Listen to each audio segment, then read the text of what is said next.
Bonjour Christine, bonjour à tous. Effectivement, vous le voyez, nous sommes sur la plage, on aperçoit Berck derrière, cette plage qui relie Boulogne à Fort-Mahon de l'autre côté. Et qu'est-ce qu'on voit aujourd'hui sur cette plage? Des chars à voile. Alors à Berck, on compte 16 000 habitants, sûrement bien plus ce week-end, puisque vont se tenir les 6 heures de Berck. C'est de ça dont on vous parle aujourd'hui, parce que je viens de vous le dire, ça se passe ce week-end, mais ça commence ce matin. Ces chars que vous voyez à l'arrêt, ils auraient dû partir il y a quelques minutes déjà. Ils sont arrêtés. Pourquoi? Ils attendent le vent. Et nous aussi, on attend le vent pour vous parler chars à voile tout au long de Nord-Pas-de-Calais matin. On finit sur un beau contre-jour. Il fait beau à Berck-sur-Mer, très froid, mais très beau. À tout à l'heure. À tout à l'heure. Alors pour vous expliquer ce que c'est un char de compétition, Christine, je vais d'abord vous montrer ce que c'est un char de loisir, de tourisme. C'est ça c'est un char à voile comme on peut connaître quand on vient pratiquer l'activité char à voile sur la plage. Un char de compétition, c'est ça. Et je vais retrouver Marc qui est pilote de char à voile. Bonjour. Alors Bonjour, vous êtes aussi journaliste à France 3, ça c'est votre métier dans vos c'est loisirs. autre chose. Dans vos loisirs, vous pratiquez le char à voile. Expliquez-nous la différence entre les deux. La simple différence, c'est qu'un char à voile d'initiation, on est en position assise, c'est fait de tubes, c'est un marron. Ça, c'est un char de compétition. Donc il est fait d'une coque qui est en fibre de verre avec du Kevlar, parfois des renforts carbone, etc. C'est une caisse autoporteuse. Parce que ça permet d'aller plus vite? Ça permet d'aller plus vite. Et puis il y a une grosse différence, c'est qu'on est en position allongée. En char en compétition, on se met en position allongée. C'est ça qui vous plaît dans le sport en fait. Tout à fait. Et donc, Alors, le mât est aussi une grande différence. Là, c'était un mât rond, comme Voilà. vous avez dit. Là, c'est un mât profilé, un mât L, qui va déjà avoir une portance en lui-même. Et c'est cette portance qui va faire le creux de la voile et la puissance. On va lui donner plus ou moins de puissance. Et plus on va aller vite, plus on va ramener le mât pour donner de la finesse, pour aller toujours plus vite, jusqu'à 3 fois la vitesse du vent. Jusqu'à combien alors du coup? 120 km/h avec ce genre d'engin, 120 km/h. Et ça pèse combien un char à voile comme ça? Alors ça fait aux environs aussi de 125 kg. Et donc pour le déplacer, il faut prendre de l'élan et sauter dedans. Voilà. Et donc en dehors de ça, c'est un char qui se pilote pour la direction avec les pieds. Et on garde toutes les mains disponibles pour le réglage des voiles, le réglage pour border la voile, pour régler tout le chariot d'écoute, etc. Toutes ces choses-là. Merci beaucoup Marc. Juste un petit mot avec François qui lui est de l'Office de tourisme. Bonjour François. Bonjour Virginie. Le char à voile, alors on a des images de char à voile tourisme. Là on parlait de la compétition. Le char à voile ça se pratique par tout le monde.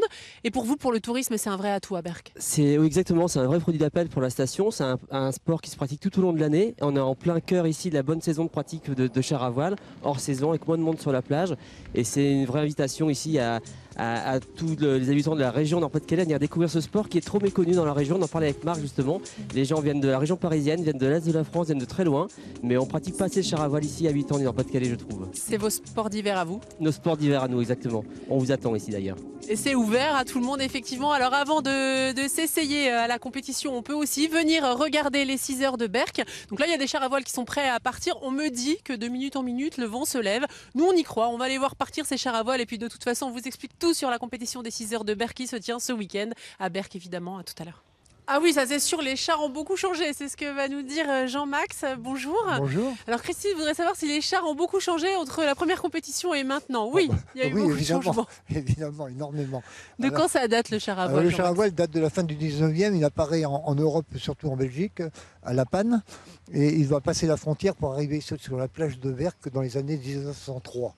Donc on est à la veille des célèbres essais de l'aviation ici à Berck. Alors, juste je vous coupe, on oui. a quelques images de chars à voile, des images en noir et blanc, ça montre que c'est très ancien, on va les regarder pendant que vous continuez à nous expliquer tout ça. On peut remonter aussi à l'Antiquité si vous voulez. On peut non, on n'aura pas le temps Jean-Max, donc là 1903. Bon, alors, on est en 1903 et sur la plage ici vous avez en particulier pour moi les deux pionniers qui sont Jean Lavézari et Cazin, Michel Cazin, qui sont deux artistes peintres, mais aussi des chercheurs, un peu des farfelus, ce qu'on appelle un peu des fous à l'époque, et qui cherchent à fabriquer des chars à voile. Et ils sont aidés en particulier par un monsieur Belvalette, qui est un immense carrossier, un grand carrossier, qui lui-même est un ami d'un certain nommé Louis Blériot. Louis Blériot, je le signale, n'a jamais mis les pieds sur la plage de Berck, mais Louis Blériot est venu, s'est beaucoup intéressé à Berck, en ce qui concerne l'aviation en particulier. Et après ses essais, après avoir réussi sa tentative de traverser de la Manche en 1912, il s'installe à Ardelot et il s'est souvenu qu'à Berck, il y avait des chars à voile. Donc il a appelé M. Cazin lequel Cazin avait beaucoup de brevets. Il a racheté ses brevets et il a créé ce qu'on appelle aujourd'hui l'aéroplage. Alors l'aéroplage, recette Richard à voile. Merci beaucoup. Voilà. Juste, je voudrais qu'on écoute une interview d'Henri de Moury, qui était qu'on appelait aussi Pépé de Moury et qui faisait du char à voile et qui nous explique les difficultés de la pratique du char à voile. C'était en 1973. À l'époque, il fallait vraiment être adroit pour servir des machines avec des roues de bicyclette et puis des petits boyaux de rien du tout. C'est là que j'ai été pris du sport, et puis que je me suis lancé l'année d'après en fabriquer un, et puis j'ai été mesuré contre les Belges.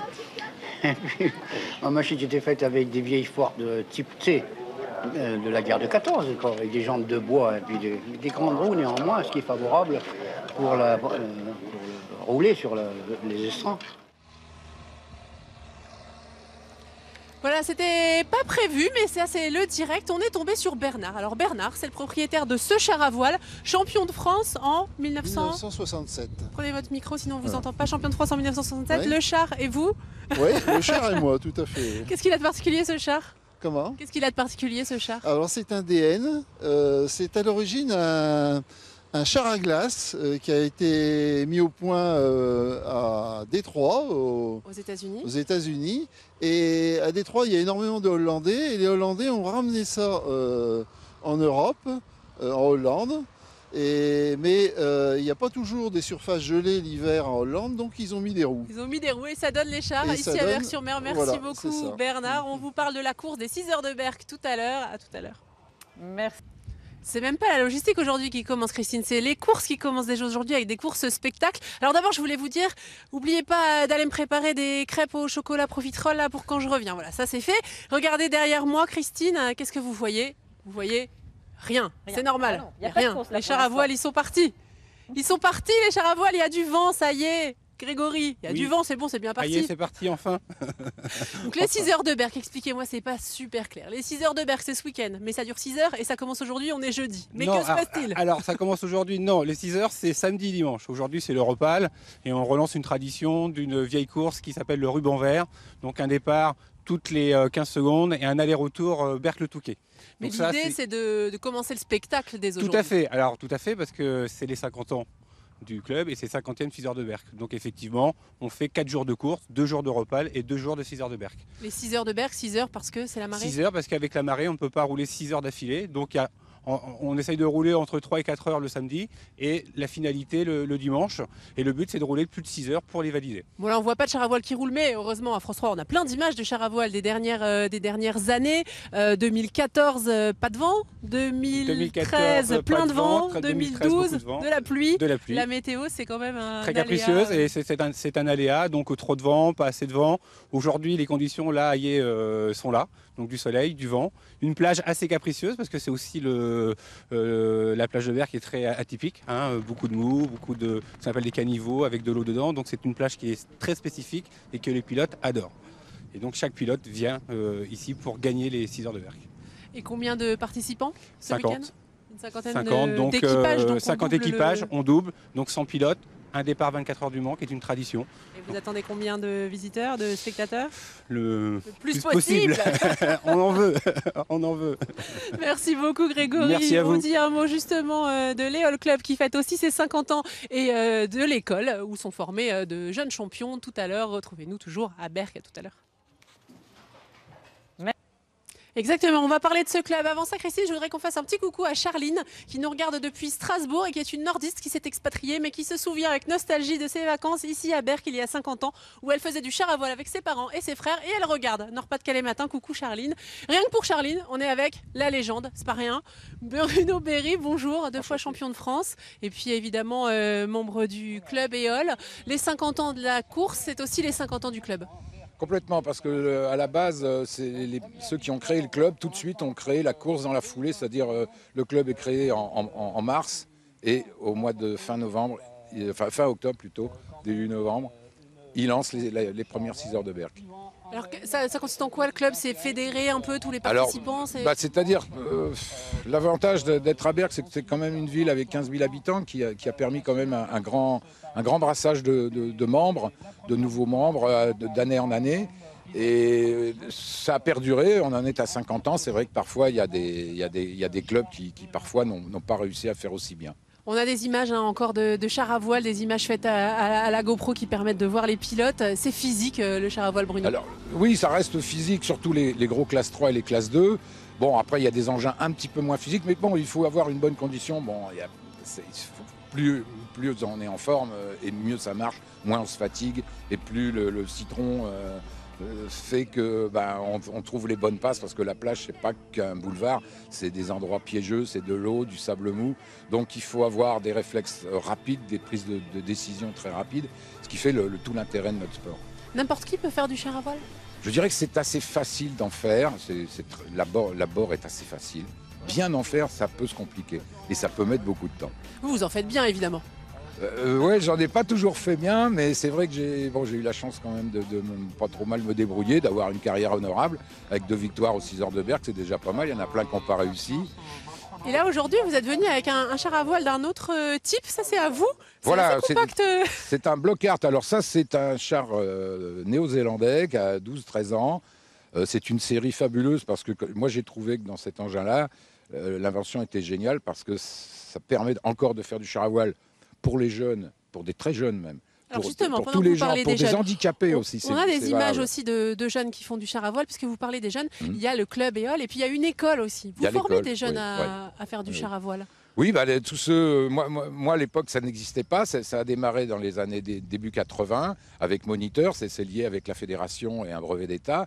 Donc, il y a des moniteurs qui sont mis à faire des écoles liées aux associations. Et on a cette chance d'avoir. Ça permet un vivier.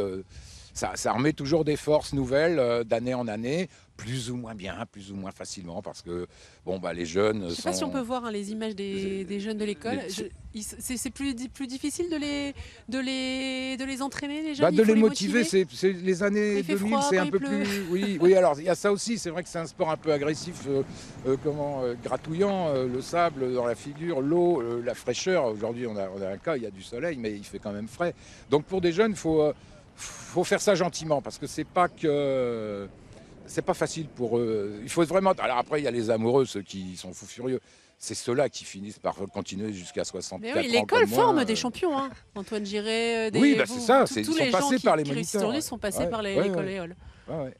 Et alors, si on veut participer, là, si des enfants nous voyaient, ou des parents qui veulent inscrire leurs enfants, il faut venir ici à Berck? Il faut venir au club, c'est assez simple. Et pour nous, c'est un peu le début de la saison, puisque c'est en septembre. Donc les gens peuvent encore venir et ben voilà, c'est pas trop tard. Merci beaucoup. Les 6 heures de Berck, c'est donc tout ce week-end, samedi, dimanche, ici à Berck-sur-Mer. Et demain, on vous retrouve en direct de Roubaix. En préambule à la nuit des médiathèques, nous serons en direct de la médiathèque de Roubaix. Et vous, Christine, vous parlez de quoi? Et nous, demain, on parlera aussi d'un anniversaire.